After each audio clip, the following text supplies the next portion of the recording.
The additional amount that is now available to the scheme will help a long way in alleviating some of the challenges that we have in some of our tertiary institutions. As we had indicated, the budget of the scheme has increased from 2013. It was in the region of 8.3 billion, and now in 2014 it will be about 9.7 billion rands, and that will go a long way. And I think it's important also to say that this is not money that just comes in because there is now protests. This money has come in as part of the interventions of the department to ensure that there is more money that is available to this scheme and more money that will be able to assist students. When you mention the figures of 8 billion and another billion, it sounds like a lot of money. How much does it cost to fund a student nowadays? It varies. The cost at university can go even post 100,000 per student per year, because we fund a student for tuition, accommodation, food, books.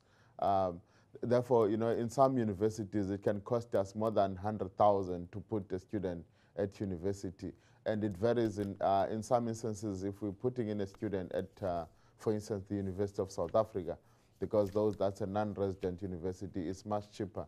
Also, FET College, we also put in students at FET colleges. On average, we pay around 40,000 per student per year. That's basically the average costing. And how many thousands of applications do you receive?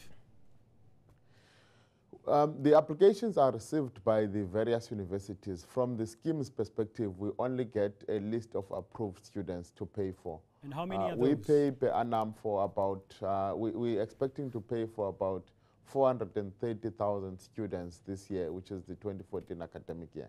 Now, why did you wait so long for you to try and get extra funds or speak to the government to give the scheme extra funds, knowing that the numbers of students every year is growing, those who are applying to various tertiary institutions as a matric pass rate is improving?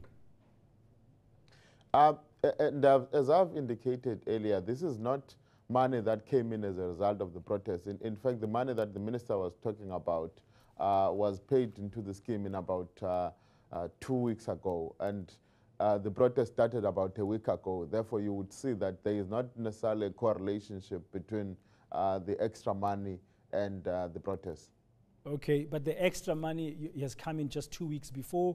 By that time, many students, I mean, we spoke to SASCO here on ENCA last week, and they were explaining that as they were applying to register, they were told there was no money.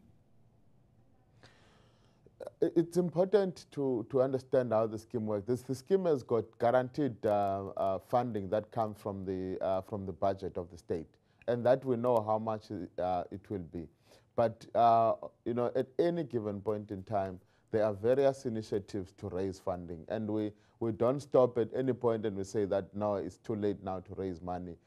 Students know that sometimes some of them they might get money to register, and then they don't have a bursary, and then in May they get called that we have found new money, can you come and sign agreement forms? That means throughout the course of the year we raise money, and this money, some of it is raised from other state institutions that might find that they've got excess somewhere, and they can be able to help more students to study. Do you tell universities, in those cases, do you tell universities, because when I spoke to SASCO, the Secretary General of SASCO said that in some cases students have been funded by yourselves for their first 2 years of university. This year they're going to a third year, and when they went to register, they was told, no, there's no money. Do you communicate with the university to say, we might have funding in May, keep this student?